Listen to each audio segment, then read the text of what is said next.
तो हेलो मेरे प्यारे स्टूडेंट्स, कैसे हैं आप सब। आज की इस वीडियो में हम लोग आपके बुक का चैप्टर नंबर 5 पढ़ने जा रहे हैं, जो कि एक पोएम है और इसका टाइटल है B glad your knows is on your face.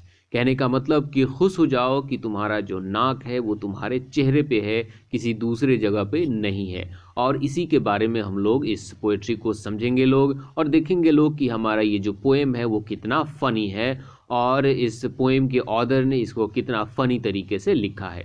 ठीक है, और सबसे पहले हम लोग देख लेते हैं कि इस पोएम के जो राइटर हैं वो कौन है। तो इस पोएम के राइटर हैं जैक प्रीलुट्स्की। इसको कैसे पढ़ोगे? जैक प्रीलुट्स्की। इसको स्काई नहीं पढ़ोगे, प्रीलुट्स्काई नहीं, जैक प्रीलुट्स्की। ठीक है, तो चलो हम लोग अपनी पोएम को शुरू करते हैं।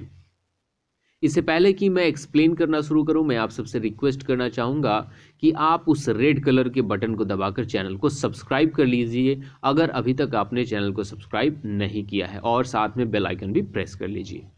So let's start. Now that you know about body parts, हमारे ऑथर जैक प्रीलुट्स्की कहते हैं, क्योंकि अब तुम अपने बॉडी पार्ट्स के बारे में जानते हो, read a funny poem about the position of the nose.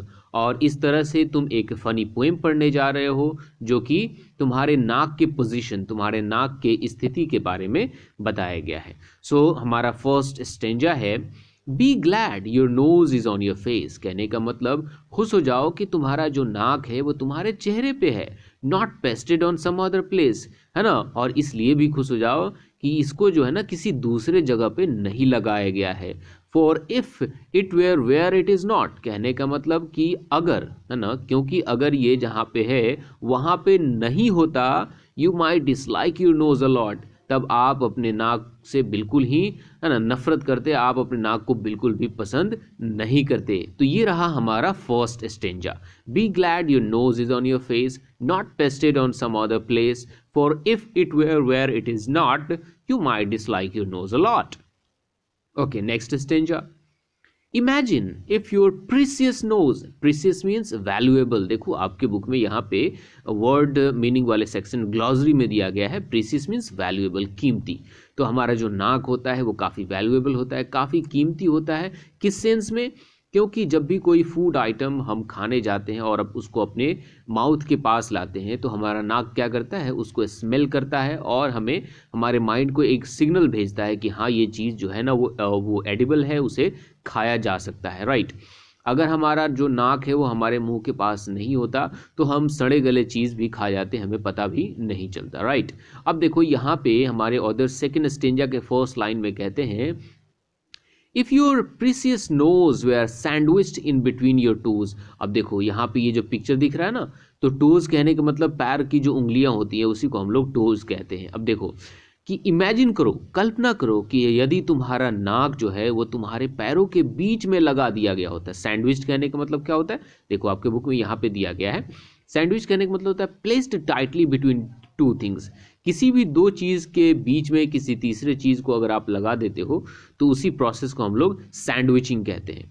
तो यहाँ पे हमारे ऑथर कहते हैं कि कल्पना करो कि अगर तुम्हारा नाक जो है तुम्हारे पैर की उंगलियों के बीच में लगा हुआ होता तो फिर क्या होता?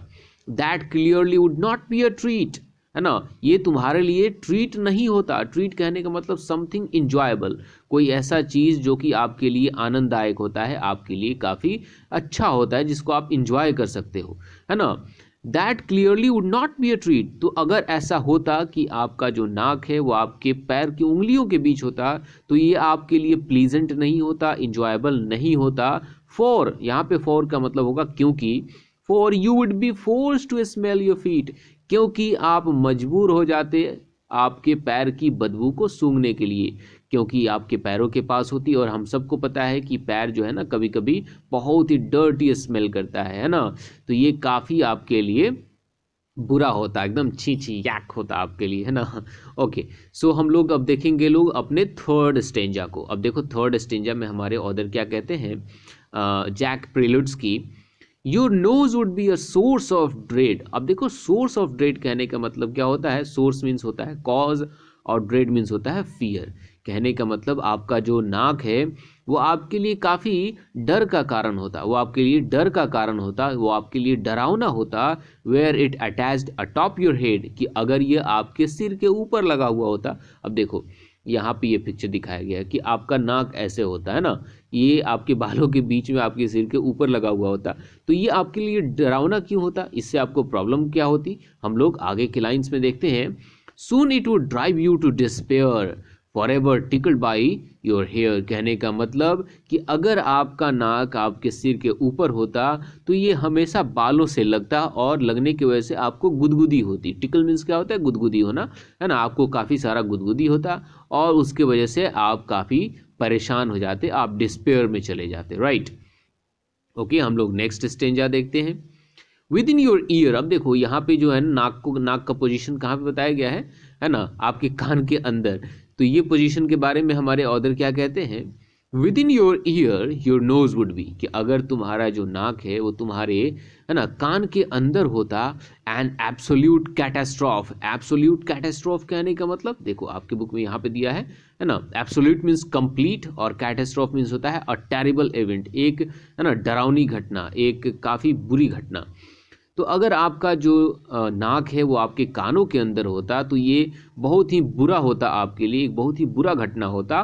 फॉर, क्योंकि, यहाँ पे फॉर का मतलब क्योंकि, when you were obliged to sneeze, कि जब भी अगर आपको कभी क्या आती, छींक आता, जब भी कभी आप छींकते, your brain would rattle from the breeze, तो आपके छींक से जो हवा निकलती है उसकी वजह से आपका दिमाग जो है ना वो झंझना जाता, आपका दिमाग जो है वो फट जाता। ये बात इस स्टेंजा में बताई गई है। Within your ear your nose would be an absolute catastrophe, for when you were obliged to sneeze your brain would rattle from the breeze. Okay, अब हमारे पास लास्ट स्टेंजा है ना, और लास्ट स्टेंजा में क्या बताया गया है, your nose instead thorough and thick. हालांकि आपका जो नाक होता है वो किसी का मोटा होता है, किसी का थिक होता है, किसी का पतला, किसी का थिन होता है, right. Remains between your eyes and chin, और इतना होने के बावजूद आपका जो नाक है वो आपके आंखों और आपके ठुड्डी के बिल्कुल बीच में होता है, और नाक के लिए यही सही जगह है। This is the right place that nature have given us, right.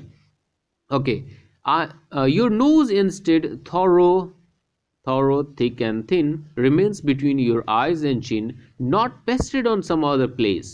Be glad your nose is on your face, है ना। तो तुम खुश हो जाओ कि तुम्हारी जो नाक है वो तुम्हारे दोनों आँखों के बीच और तुम्हारे ठुड्डी के बीच लगा हुआ है ना, किसी दूसरे जगह पे इसे पेस्ट नहीं किया गया है, और इसीलिए तुम खुश हो जाओ। इस तरह से हमने इस पोएट्री को काफ़ी अच्छे से समझ लिया है।